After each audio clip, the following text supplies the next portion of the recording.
Hermanos, buenos días. Les saluda a su hermana Sandra Macetas en esta mañana para continuar con el compartir del devocional diario.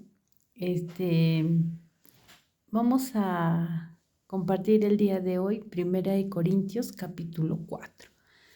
Y este capítulo lo dividimos en tres partes, ¿no? La primera parte es donde el apóstol Pablo se dirige específicamente a los pastores, a los líderes, a los que evangelizan, ¿no? Aquí en una parte, en el versículo 5 nos dice, así que no juzguéis nada antes de tiempo, hasta que venga el Señor, el cual aclarará también lo oculto de las tinieblas y manifestará las intenciones de los corazones, y entonces cada uno recibirá su alabanza de Dios, ¿no? El juicio, siempre el Señor nos habla acerca de que nosotros no debemos emitir juicios, porque en realidad, como dice en esta parte, no conocemos todas los ángulos, ¿no? Todas las visiones, todos los detalles, todas las circunstancias, ¿no? Que están alrededor de algo que pueda haber pasado, ¿no?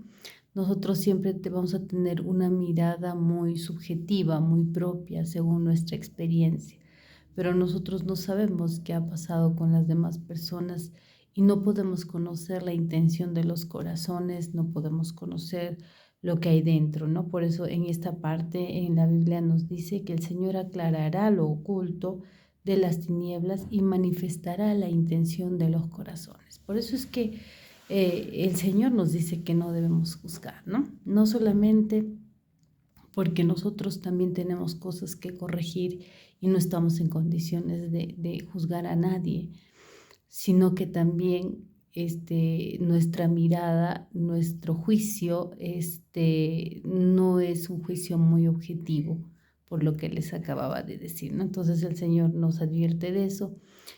Ahora, también nos habla, ¿no? Y nos deja entender que nosotros, o sea, no debemos pelearnos, ¿no? De la palabra, ¿no? Hemos visto que hay muchas denominaciones y que el conflicto surge entre la misma iglesia, ¿no? Las mismas iglesias del Señor, ¿no?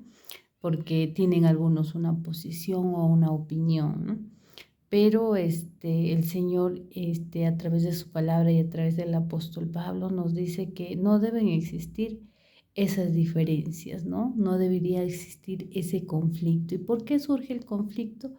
Porque los seres humanos estamos acostumbrados a interpretar las cosas según nuestra propia opinión, según nuestra propia interpretación, ¿no? Influenciado y adulterado por filosofías o por pensamientos humanos, ¿no? Y nos dice pues que ese mensaje debe ser puro. El mensaje del Señor, la palabra del Señor debe ser transmitida como es, ¿no? Sin tanta interpretación que al final que alguien puede decir no es una revelación del Señor, por eso lo estoy diciendo, pero no es una revelación del Señor, sino más bien es su propia interpretación de la palabra, ¿no? Porque empiezan a darle vueltas al asunto y empiezan a sacar de contexto para formar pretextos y para hacer otras cosas indebidas, ¿no? Entonces, esa es la primera parte. La segunda parte nos habla acerca de los predicadores, ¿no? Y cómo sufren los predicadores, cómo sufren los hijos de Dios y cuánto es que debemos soportar, ¿no? Aquí en el versículo 11 dice, hasta esta hora padecemos hambre, tenemos sed, estamos desnudos, somos abofeteados, no tenemos morada fija, nos fatigamos, trabajamos con nuestras propias manos, nos maldicen y bendecimos, padecemos persecución y lo soportamos, ¿no? Hemos venido a ser considerados lo peor, dicen, porque nos tratan así, ¿no? Entonces, él habla de esto, ¿no? Y dice que ante la mentira, pues nosotros, alguien miente, alguien nos maldice y nosotros debemos bendecir. Alguien nos persigue y nosotros tenemos que soportar, ¿no? Y ante alguna pelea, nosotros tenemos que buscar la reconciliación. Eso nos dice el Señor. Es difícil, hermanos. Es difícil hacer esto, es difícil reaccionar de esa manera. Es difícil cuando nos ofenden, cuando nos provocan. Nosotros bendecirlos decimos, ¿no? ¿Cómo los voy a bendecir? Ya no le digo nada, pero tampoco los voy a bendecir, decimos, ¿no? Pero recordemos que el Señor Jesús, nuestro Dios, nuestro Jesús, cuando Él estuvo siendo castigado, siendo abofeteado, siendo humillado, le dijo al Padre, ¿no? Padre, perdónalos porque no saben lo que hacen. Cómo la gente le propinaba tanto dolor, tanto sufrimiento, ¿no? O sea, el sufrimiento que Él padecía era grande, hermanos. Sin embargo, Él no nos maldijo, no maldijo a la gente que le hacía eso, ¿no? Y Él quiere que lleguemos a esa estatura, Él quiere que lleguemos a ese nivel donde alguien quiera lastimarnos, nos lastimen, nos hieran, nos ataquen, nos juzguen, sean injustos con nosotros y aún así nosotros podamos tener algo bueno que darles a ellos, hermanos. Entonces, y la tercera parte nos habla ya como un padre, Pablo, ¿no? Reafirma, ¿no? Su paternidad, porque dice, yo les he compartido la palabra, ¿no? Ustedes han nacido de mí, yo soy su padre, ¿no? Él pues había predicado la palabra y se había constituido esa iglesia, ¿no? Entonces dice, en el versículo 14 dice, no escribo para avergonzarlos, sino para amonestarlos como a hijos míos amados, ¿no?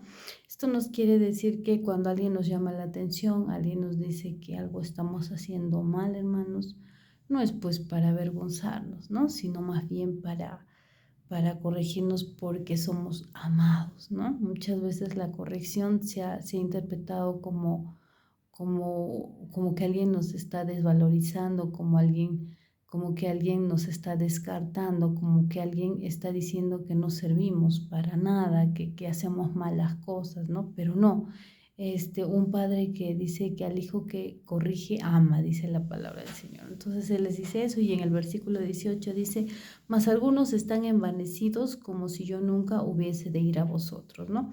Cuando habla de envanecidos, habla de que están llenos de orgullo, ¿no? Llenos de soberbia. Entonces Él dice, yo voy a ir a vosotros, ¿no? Voy a ir y voy a corregir eso, voy a tratar de arreglar eso, voy a hablar con ustedes si están con esa actitud, porque no lo puedo permitir, ¿no? Entonces, el Señor, a través de su palabra, nos enseña también cómo es que debemos comportarnos y cómo tiene diferentes miradas para con nosotros, hermanos, ¿no? Siempre Él no solamente nos ve pues como un padre, sino también nos corrige, nos enseña cómo debemos actuar, nos enseña qué debemos decir, qué debemos pensar, cómo nos debemos sentir, para que cada día podamos crecer más en Él y el propósito de Él se cumpla en nosotros, hermanos. Así que muchísimas gracias por su atención y que el Señor los bendiga en este día, hermanos, que nos guarde a todos en su regazo, que nos cubra con su sangre, con su presencia, hermanos, y que este día sea un día más de victoria. En la palabra dice que este es el día que el Señor ha diseñado, ha creado, ha preparado para que nos podamos gozar. No importa nuestras circunstancias, hermanos, gocémonos en el Señor, porque el gozo que Él nos da, el mundo no nos puede quitar, hermanos. Así que muchísimas gracias, muchas bendiciones.